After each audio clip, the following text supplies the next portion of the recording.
Dobar dan svima, ja sam Nikola Đurašković, gradonačelnik prijestolnice Cetinje.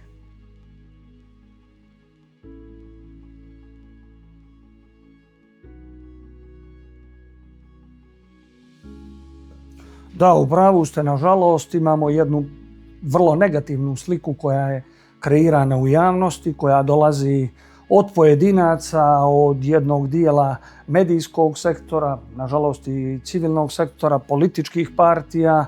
Ona je nekada do kraja svjesna, vrlo često politički motivisana. Rekao bih da je nekad i plod neopreznosti i nedovoljne informisanosti. Naravno da se takve negativne informacije i negdje generalno negativna slika i etikete koje se lijepe Cetinju osjećaju i u gradu i među građanima i da imaju negativan utjecaj. Nažalost, takve ocjene dominantno dolaze od ljudi koji nisu sa Cetinje, od ljudi koji ne borave na Cetinju i od ljudi koji nažalost ne nalaze za shodno da nakon boravka na Cetinju, nakon eventualnog razgovora sa građanima Cetinja, pokušaja da osjete atmosferu grada, eventualno sude ili se pojave kao inicijatori rješavanja određenih problema ili se pojave sa željom da pomognu ne samo nama kao nosiocima javnih funkcija, gradskoj upravi, drugim javnim strukturama, nego prije svega građanima. Dakle, žao mi je što se pokušava kreirati jedna negativna slika jer se Cetinje ne može posmatrati kroz dva izolovana događaja, kroz dvije velike tragedije koje su nažalost trajno obilježile naš grad, čije ćemo posljedice još dugo vremena osjećati, već se mora posmatrati širi kontekst. Mora se posmatrati ono što je činjenica, da grad svakodnevno normalno funkcioniše, da grad posljednjih 4-5 godina kreira veliki broj društvenih, kulturnih, sportskih i raznih drugih događaja, da grad nikada, mogu slobodno reći, makar ne u posljednjih nekoliko decenija, nije u društvenom smislu bio toliko aktivan i dinamičan. Dakle, nadam se da će se ta slika u narednom periodu mijenjati i da ćemo i mi sami biti uspješniji u predstavljanju jedne druge slike, mnogo pozitivnije slike Cetinje i grada koji se svakodnevno razvija i ide naprijed.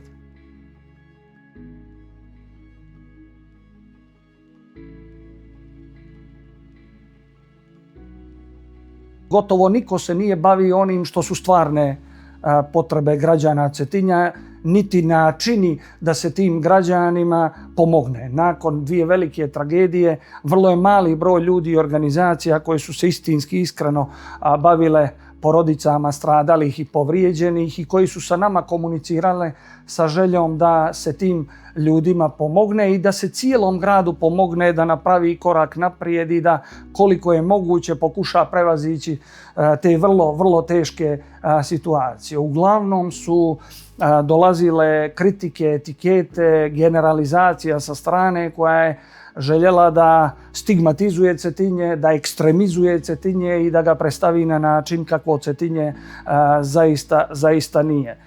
Mnogo bih više cijenio da je pristup bio drugačiji, da je bio manje politički motivisan i da je istinski imao namjeru da se pomogne građanima Cetinja. Imali ste situaciju da se nakon te dvije velike tragedije traži moja odgovornost, traži ostavka gradonačelnika.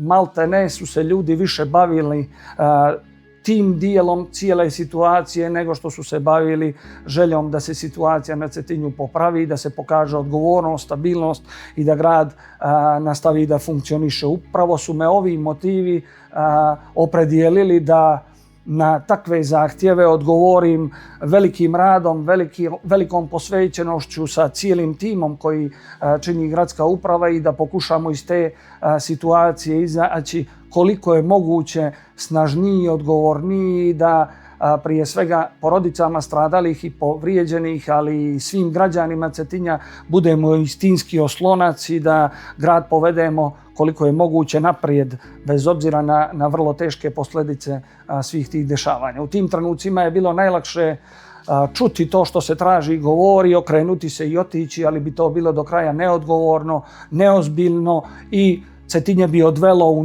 neka politička prepucavanja, izbore i sve ono što mu u tom trenutku zaista nije trebalo.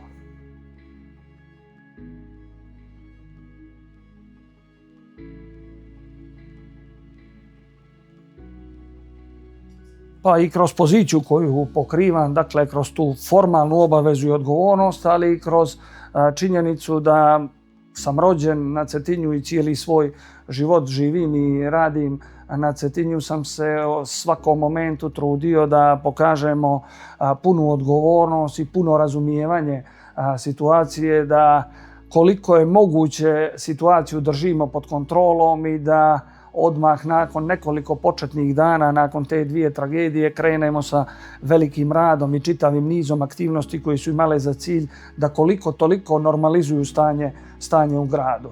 Kao što sam prethodno rekao, dakle u protekle 3 godine od avgustovske tragedije 2022. godine u Medovini, a slično i nakon tragedije 1. januara 2025. krenuli smo sa cijelim nizom aktivnosti, edukativnih radionica psihosocijalne podrške, konkretnih razgovora sa članovima familija stradalih i povrijeđenih i svakom vrstom podrške koja je u tom trenutku mogla da se ponudi ne samo njima, nego i svim građankama i građanima Cetinja. Trudio sam se da budem maksimalno dostupan i otvoren u svakom trenutku i da svaka građanka i svaki građanin Cetinja imaju mogućnost u svakom trenutku za svaku vrstu podrške da mi se obrate. To i danas karakteriše moj pristup ovom poslu i zaista ono što sam i kao roditelj i kao sugrađanin mogao da uradim, trudio sam se da radim kako u kancelariji, tako i na ulici i na bilo kom mjestu na kojem sam se nalazio. Cijenim da mi kao nosioci javnih funkcija moramo biti primjer ponašanja koje će značiti da su nam građani na prvom mjestu i da smo u svakom trenutku i u svakoj prilici dostupni svim sugrađanima.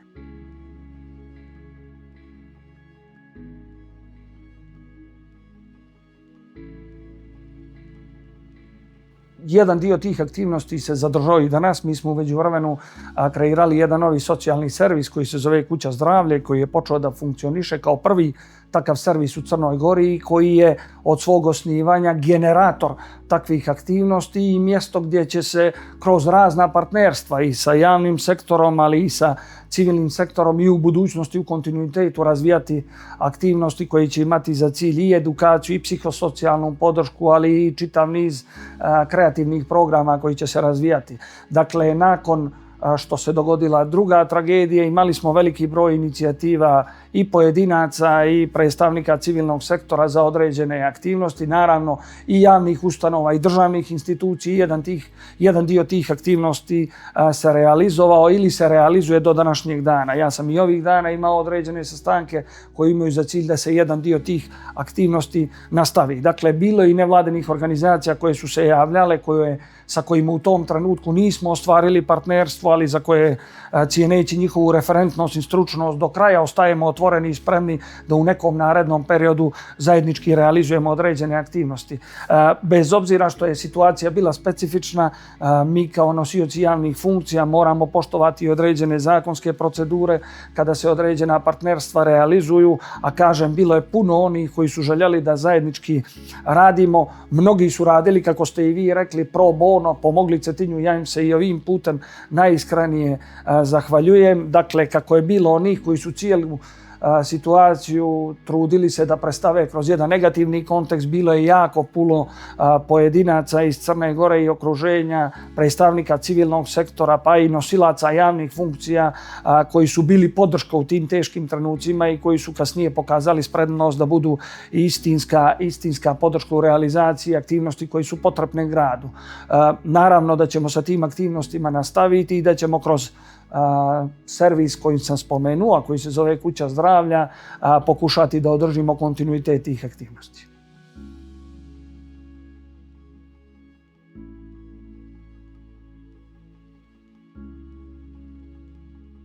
Pa logično je da nakon stigmatizacije koja je prisutna u javnom diskursu u odnosu na Cetinje imate i određene rezerve kod mladih ljudi, kako onih koji žive na Cetinju, tako i onih koji eventualno žele iz raznih razloga da dođu na Cetinje. Upravo sve ove aktivnosti koje sam spomenuo, čitav niz kapitalnih investicija koje realizujemo gotovo svakodnevno, kulturnih, sportskih i raznih drugih društvenih aktivnosti koje su malte ne na dnevnom nivou prisutne na Cetinju, pokušavamo da tu sliku mijenjamo. Brojna partnerstva sa fakultetima koji su smješteni na Cetinju, sa srednjim i osnovnim školama, također kao rezultat imaju aktivnosti koje imaju za cilj da tu sliku mijenjaju i da mijenjaju osjećaj mladih i odnos prema svemu ovome što prati Cetinje. Mladi ljudi su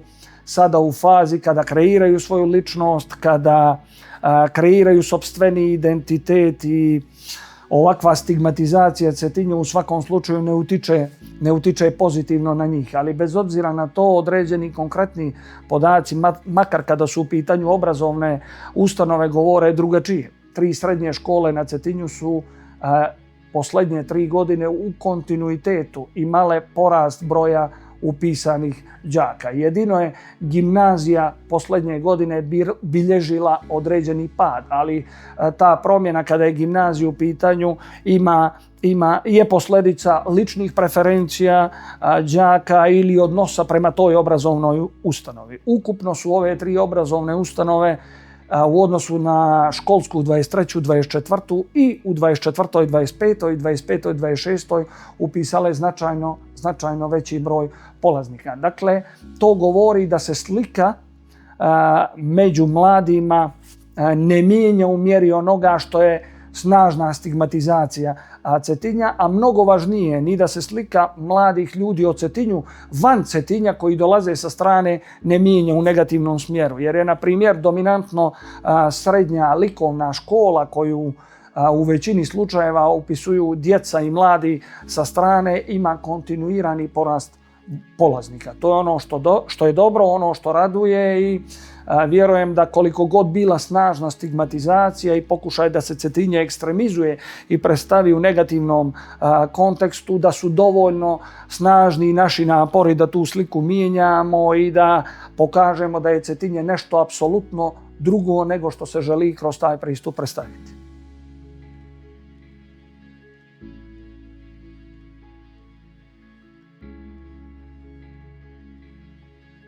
Pa želim da Cetinje bude ono što je bilo prije 90. godina. Grad zaposlenih ljudi, grad kulture, umjetnosti, grad novih inicijativa, novih projekata.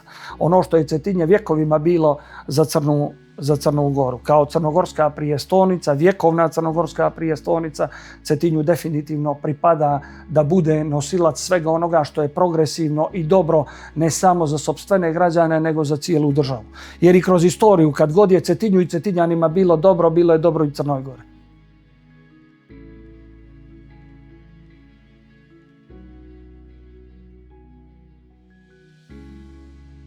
Poruka ne samo za moje sugrađanke i sugrađane, nego i za sve one koji posjećuju Cetinje, kako ljudi iz Crne Gore, tako i iz okruženja. Cetinje kao vjekovna crnogorska prijestolnica nije puki naslov, nije stereotip, nije simbol podjela, upravo je nešto drugo. Grad koji je bio kroz svoju istoriju uvijek kreator svih velikih crnogorskih pobjeda.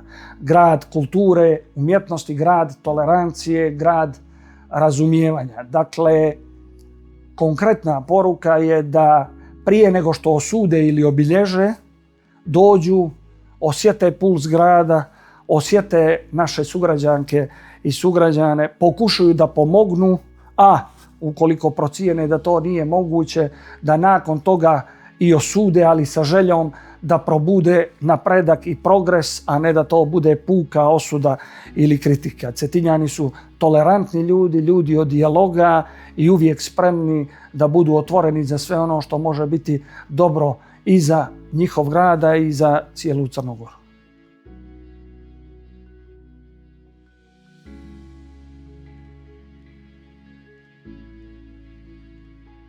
Nažalost, negativne demografske tendencije nisu samo karakteristika Cetinja, nego i dobrog dijela drugih crnogorskih gradova, pa i nekih mnogo razvijenih sredina u svijetu. Sve ono što smo radili u protekle 4 godine upravo je imalo za cilj da prije svega djeci i mladima stavimo do znanja da grad brine o njima i da želi da stvori uslove da oni sutra svoju egzistenciju traže u sopstvenom gradu. Dakle, brojni socijalni servisi od besplatnog vrtića koji je postao primjer i pozitivna praksa i za Crnu Goru i za region, podrške penzionerima, podrške preduzetnicima, podrške ženama, preduzetnicama kao i čitav niz drugih socijalnih servisa je imao za cilj da koliko je moguće mijenja demografsku sliku Cetinja. Također i na planu novog zapošljavanja i stvaranja uslova za novo zapošljavanje smo napravili određene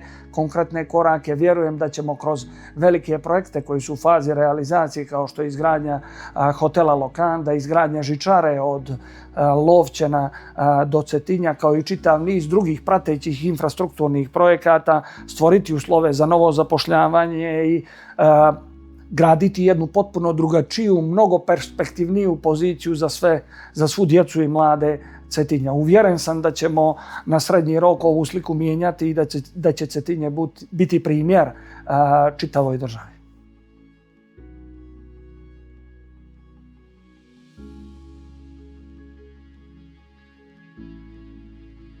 Znate, u nekim ranijim godinama, da ne kažem decenijama, mogli ste u javnom diskursu da čujete komentare tipa Cetinje ne radi.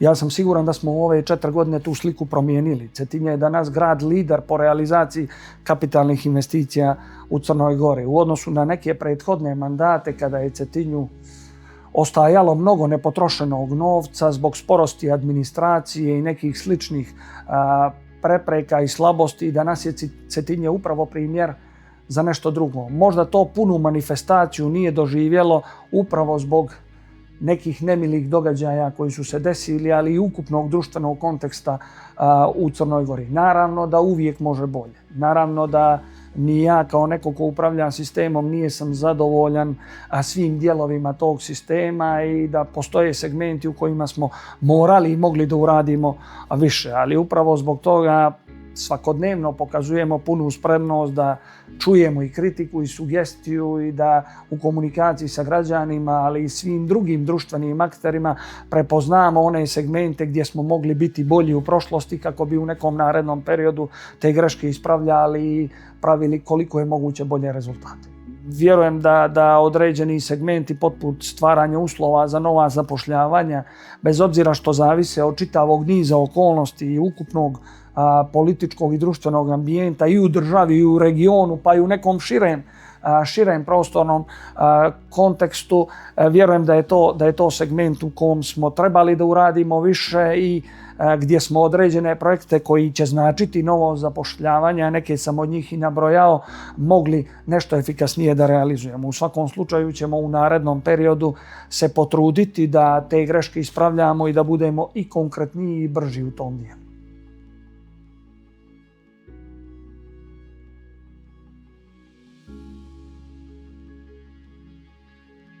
Pa da vam kažem, bilo bi pretenciozno reći da smo tu bili na visini zadatka jer uvijek može bolje. Ali je Cetinje grad koji je u 4 godine dobilo brojne nove obrazovne programe, brojne nove socijalne servise posvećene mladima, realizovano stotine edukativnih, kreativnih radionica. Cetinje je grad koji najviše izdvaja za sport u odnosu na iznos godišnjeg budžeta, u odnosu na sve crnogorske gradove. Izdvajanja za kulturu su također na jednom izuzetno visokom nivou. Trudimo se da podržimo i omladinske nevladine organizacije, da razvijamo zajedničke programe.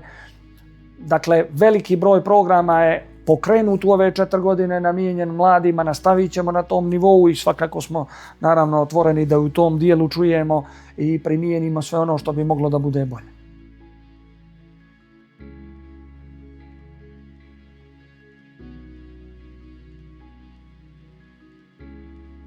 Uvijek smo otvoreni za saradnju, za ruku podrške, ruku prijateljstva i apel svima da prije osude, obilježavanja Cetinja dođu, osjete Cetinje, provedu određeno vrijeme na Cetinju, razgovaraju sa građanima i nakon toga iniciraju i rješavanje određenog problema, iniciraju neke nove projekte i programe, a sa naše strane će samo naići na otvorena vrata i dobiti svaku vrstu podrške i razumijevanja.